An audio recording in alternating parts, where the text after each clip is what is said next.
Welcome to the Healers Café, conversations on health and healing with Manon Bolliger, a retired and deregistered naturopathic physician with 30 plus years of experience. Here you will discover engaging and informative conversations between experienced healers, covering all aspects of healing, the personal journey, the journey of the practitioner, and the amazing possibilities for our own body and spirit.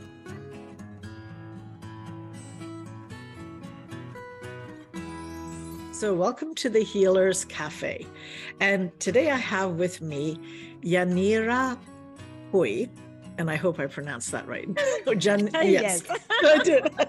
Okay, very good. I've been practicing. And we just couldn't wait to start this this interview, because you know how sometimes you say a lot of things beforehand and then you go, no, we should be recording this. So I'm going to go straight into it. And I think rather than starting what brought you into the field of health and wellness, I think I'm going to start with a bit of your history, which was that you were working in Venezuela, and and then life became life and things changed for you. So it's really a story about transformation, very empowering. So please go ahead and share a little bit what happened. Okay, where do I start? Manon, thank you so much. And thank you to all of you that are actually watching or listening to this amazing podcast. But so my story is like everybody else's story, but it's a very good one because I know that you can actually feel it. And I mean, a lot of us have been, gone through transformation, but I'm original from Venezuela, like you said. And my career, like my professional career started in Venezuela, but then I wanted more. I was young and naive, I guess. But it started in Venezuela, and then I came to the United States to get my master's degree. So it was beautiful, and I devoted so much time to just like working weekends and putting all my effort. So I left my personal part of it, like family and everything, because I was very oriented to career. And I started working in corporate America. I went to Colombia to open an office there for our company. And it was amazing. I don't have anything bad to say. But in the process, I got married, which was good. But in the process, I got laid off, and then I got divorced. And it was so tough, Mano. Like, it was very tough. And I think we have all been through moments in our life that we wonder what to do. I remember at some point I was in the car and I said, like, God, give me a break. And I know that you guys understand what we're saying, like what I'm saying. But in this process, in this healing journey, it's been wonderful to actually learn how to heal myself from the inside out. And that's actually what I do for people. I guide them in this process of healing themselves. And it's funny. This is not the only process, because I love, like, every time I teach resilience, I talk about like how life is going to be good or bad, or I don't want to say good or bad, but we have like up moments and down moments. And it doesn't matter if you are tall or if you're big or small like me. It doesn't matter. You're always going to have those. Somebody might pass away, you might lose a job and everything. But when you have the tools to help you deal with that, it's beautiful, because you learn how to heal and how to learn about this situation and about this process. I don't know, like, am I rambling? No, it's actually what a lot of people are going through currently as well, because now that we're waking up to the reality that we've been, I would say, lied to by so many levels. And we don't have to get into the levels and into about what, otherwise probably this will get banned. But the point is that people are asking questions on another whole level. Yeah. Like, what is the point of life? What is, what's all this about, right? So what I'd be curious, obviously you didn't have a methodology when you were hit in the middle of all this, right? Like you basically, for lack of a better word, you kind of made it up as you went. It was the journey, right? So maybe what were the steps? Like, how did you so you got divorced, you got laid off. It's like, oh my God, what's going on? And divorces can be sometimes good, sometimes bad. But I think in your case, you had told me prior that, you found out you were not loved, which is a very hard thing to hear, and then, so what happens next? How did you take yourself in your own hands to do what you're currently doing?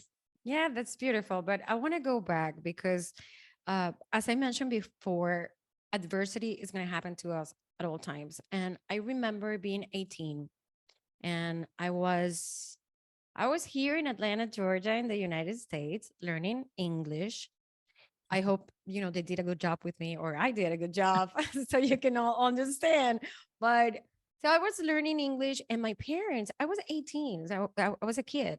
And my parents were paying for me to come here and learn the language, right? So I didn't like went out with the Latin people. I didn't want to speak Spanish. So I really wanted to learn English in a way, and not to say, hey, how are you? But like, hey, how are you? Trying to sound nice. And the reason I mentioned this, Mano, is that I remember being in a bathroom and throwing up, and I was bulimic. And I didn't understand it back then. But I was bulimic for a reason, because I was not getting this social relationship. And like fast forward several years, I I had a job offer. I came back here to the United States to get my MBA degree, and I lost the job because I didn't have the paperwork, right? Like the visa and everything. And I'm with all this debt. And every time I would talk to people, it's like, oh, did you find a job yet? Did you find a job yet? And I didn't want to talk to anybody. So I social distance myself. Mm-hmm. And then fast forward, and I know there is a point to all of this, but fast forward some years, um, I'm in a quest for looking for meaning. And I found a job later, and I did all the things that I wanted to do. And then I didn't know how to deal with emotional things that were going on with my husband and my ex-husband and my family. And I started with headaches, you know, and I didn't know what it was. And Headaches, you're saying? headaches, yes, Yeah. like migraine. So up Yeah. until I actually talked to my headaches, like I talked to myself in front of a mirror and went to therapy to talk about it. Like I went to doctors, and nothing was wrong with me. But of course, there was something wrong, and they were giving me pills and everything. So, and then the divorce. So of course I'm 50. So this happens like in several years, but I wanted to talk about it because of the importance of knowing yourself, knowing that you're human, knowing that with the right tools you can hear yourself. And when I asked for help, and you were asking, so what are the tools? So I asked for help. I never stopped exercising or eating right, but if I wanted to like just rest and just to like like lay there and cry, I did it, because you need to accept your emotion. And what happened to me when I had the migraines, it Mhm. was because I wasn't accepting my emotion. I was sad, I was angry, I was disappointed, I didn't know how to deal with the situation. So what did I do? What women do? Oh, I'm strong, I can do it. You know what? It's okay. It's okay to listen to yourself, to be sad, And the last part of it, the divorce, which is the most recently, it was beautiful because I had the chance to feel everything that I needed to feel. All the disappointment, all the the rage. I was angry, I was sad, and it didn't matter. And sometimes I was working out like too much, and sometimes I didn't. And sometimes I was eating too much, and some days I didn't, but I knew I was going to get there, but I needed to experience the whole thing. And then I looked for help. This is why we're like healers, coaches. I have a coach, you know, in Colombia, I have a coach. And for this, I went to therapy again, and it helps. So when you know how to get to your balance, to this place, it's everything changes. And now sometimes, and I don't know if I should be saying this, but sometimes I feel like I'm too high because I'm all the time happy and smiling. And my friends are like, oh, you're like too positive, like toxic positive. And it's not like I'm not sad sometimes. Like this weekend is like, oh my God, like, am I going to find somebody again, like being 50? But then I'm like, yes, I mean, look at the past. You have done it every single time, and every man is better. So I'm like, yes, I'm waiting for the next one. So it's a mindset. What do? I exercise every day. I eat right. I meditate every day. Um, I'm very in touch with my emotions and my thoughts. We have like 60,000 thoughts a day, and 90% of them, they're like the same ones, like from yesterday, today, and tomorrow, and 80% are negative. So the only way to change your mindset to be more positive is to be aware of those. And for that, you need to be mindful, right? I mean, I have a lot to say, so I'm Yeah, you're no, talking, but you I think you know, you bring, you know, very, I think very important points, you know, in anyone who's looking for, you know, they don't know where to start. First is ask for help. You know, I think it doesn't deny that you individually end up doing all the work, of course. of course.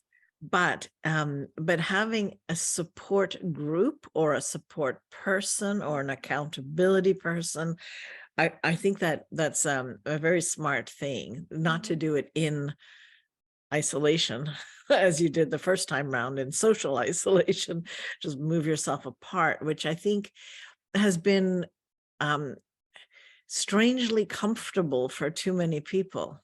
You know, they've sort of thought, oh, it's fine, you know, just I'll forget about the rest of the world, and, you know, etc.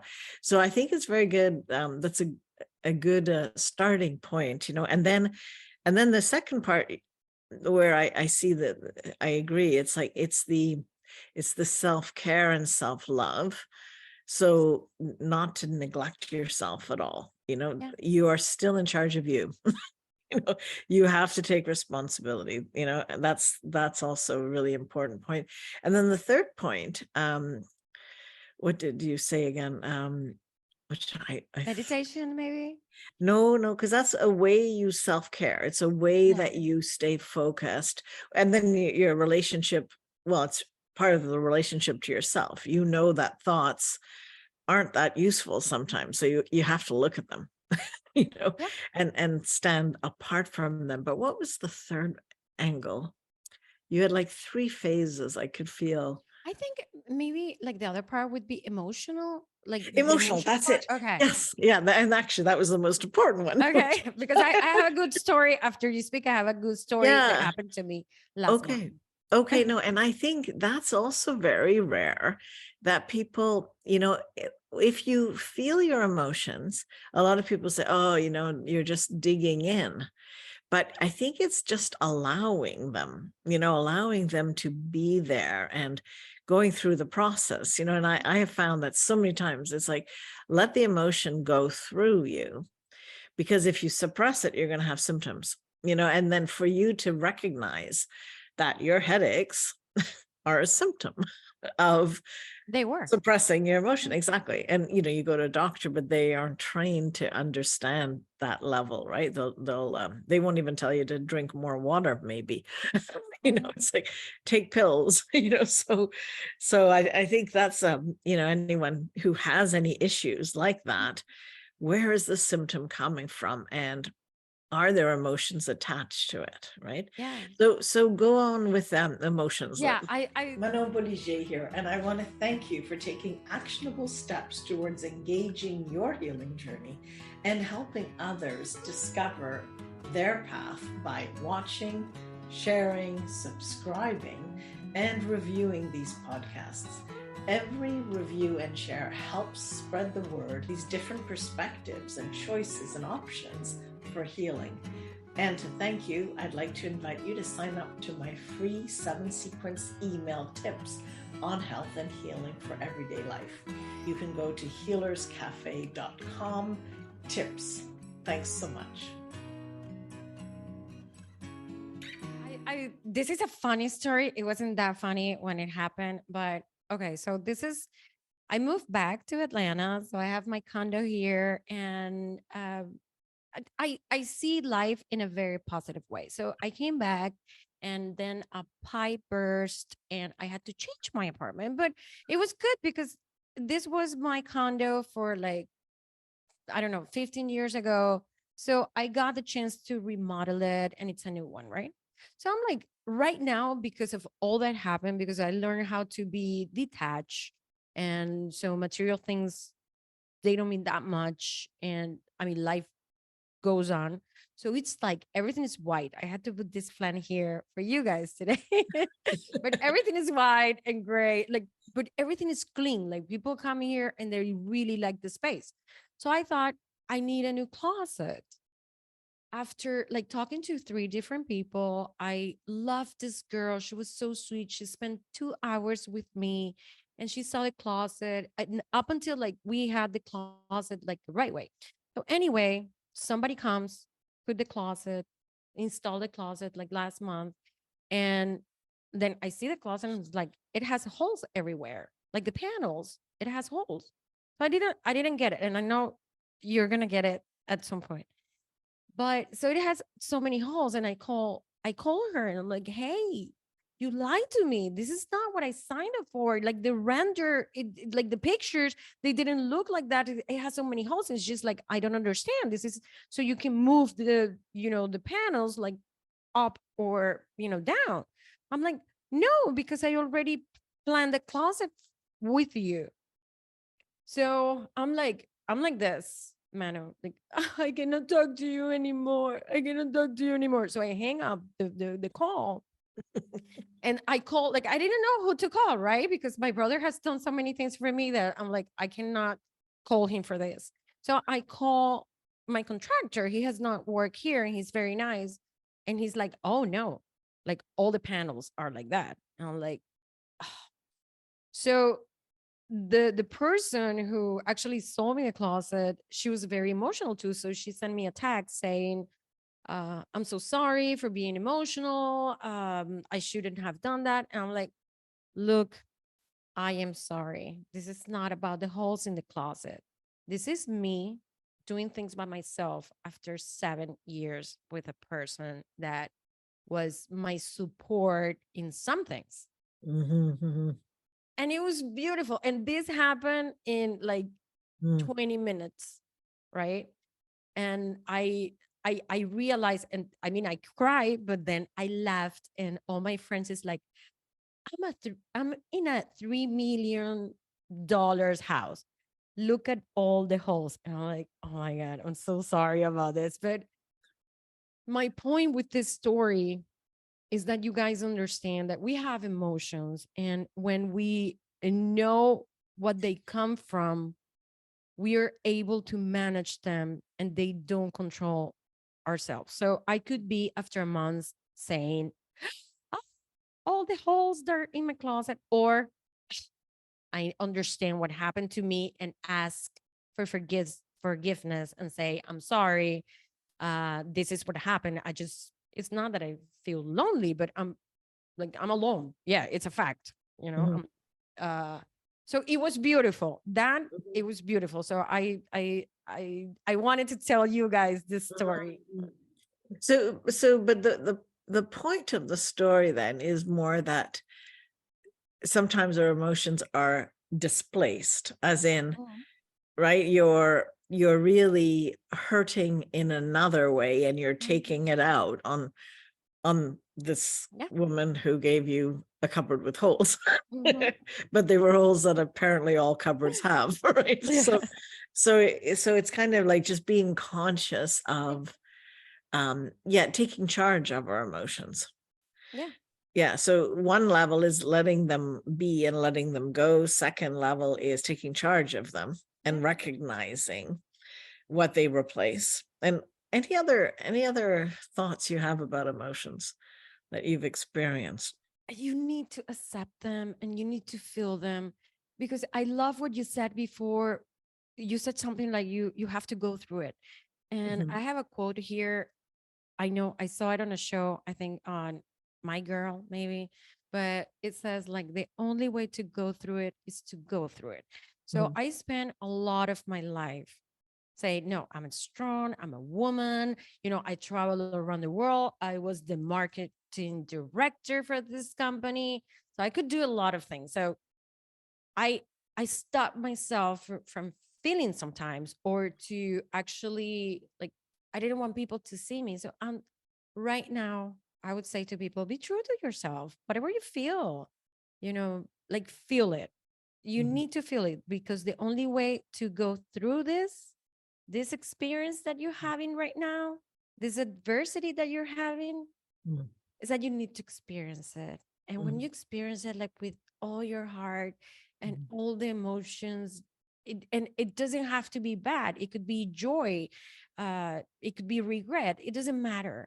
But just experience it from your heart and then let it go. I think it would be the last time. I saw something that I really like, Mano.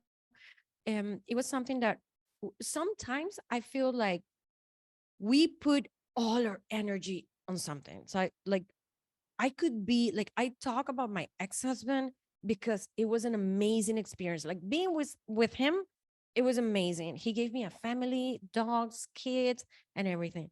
But what happened after, it gave me so much learning.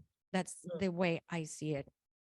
So you need to feel the emotions, you need to accept it, but you need to let them go. And I'm going to put the example of a tree, right? When, if you guys have seasons, sometimes, like in spring, we see all these leaves, and then fall, they start to fall. So letting go is like the tree, that it doesn't put the energy on those leaves. Just let the leaves go. And it puts the energy in, maybe in growing, in, like, doing something else.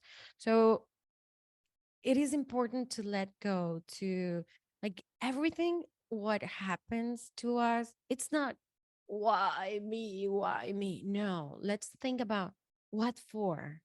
Why this happened to me? What do I need to learn? I learned about detachment. Beautiful, beautiful. Like, that was beautiful. And now I'm more connected with myself, because I think we as women, and I don't know if you feel that way, but sometimes we lose ourselves with family and with, with everything, because we have so many hats. Like, really, we're like top here. um and it gave me the chance to know who I really was, because I lost myself with the kids and everything. And now I'm like, I'm important. I'm the priority. When every time you go on a plane, if they tell you, if something happens, like, put your mask first and then everybody else. So you need to work on you so everybody else can be okay around you. So that would be like, don't, like, the last one, don't put your energy for too long in things that don't don't make you happy, don't make the person who you are. I don't know, does that make sense? Yeah, no, I think so. And the idea of Yeah, it's like if the leaves are going brown, they're going to fall. That's not where you should focus. Yeah. You know, so it makes sense. You know, there are things that fall by the wayside because that's how nature means that, or how life means that. And Yeah. you know, and to draw the lessons, I think it's a good reframe on looking at life, you know, to say, um what have I learned from this? You Mhm. know, what has it taught me? As opposed to taking the, oh, poor me, this happened to me, right? It's that, again, from victim to Yeah. awakened person, right? So like we have 2 minutes left. So I Okay. just Oh my God. I'm so but nervous. What do I say in 2 minutes? um so so now you're coaching people Yeah. with the process that you discovered innately and with the help you received. Yeah. Um, and how is that for you? And what can you say about what your life is like now? I I'm gonna say, in spite of my friends, my life is amazing. Because I changed my mindset, and that's what I guide people, like teach people, or we work together. I just finished a process with a girl, and it was so beautiful, like seeing with the right tools. And you said it before, the process is yours. It's not, I'm here to help. You're here to help. However, you need to do the job. If you don't do the job, I'm sorry, like it's not gonna happen. It's like this is like going to the gym and building some muscles because you're doing weights, right? But for me, it's been amazing. Like every time I see changes in people, like I think it was 2 weeks ago, I was teaching older adults in the Latin American Association. And so they write to me over Instagram saying, please, can you send me the presentation so I can do everything that you did about like brain health? Or this girl, when I saw after 10 sessions, everything that she did, it was like, wow. I mean, in 10 sessions, I wouldn't have done that for sure. Like I needed more. So for me, it's a learning process. Like every time I see that, it's like I'm in the right path. We're here to guide you. You have, if you like, you are listening and watching, you have everything that you need in you. That's it. Mhm. We just give you like one tool here, one tool there, and then you're a miracle, because all of you are a miracle. We are all different. We're so unique. And Mhm. we came here to this life to be happy. We just distract ourselves from so many things that are going on. But you have the power. I mean, you have the power. I do Okay, believe that. I think we'll leave with that. Anyway, thank you very much for taking time to discuss, yeah, this experience in your life, and how you came to love your life. Yeah. Thank you. Thank you for joining us at the Healers Café with Manon Bolliger. Continue your healing journey by visiting thehealerscafe.com and her website, and discover how to listen to your body and reboot for optimal health.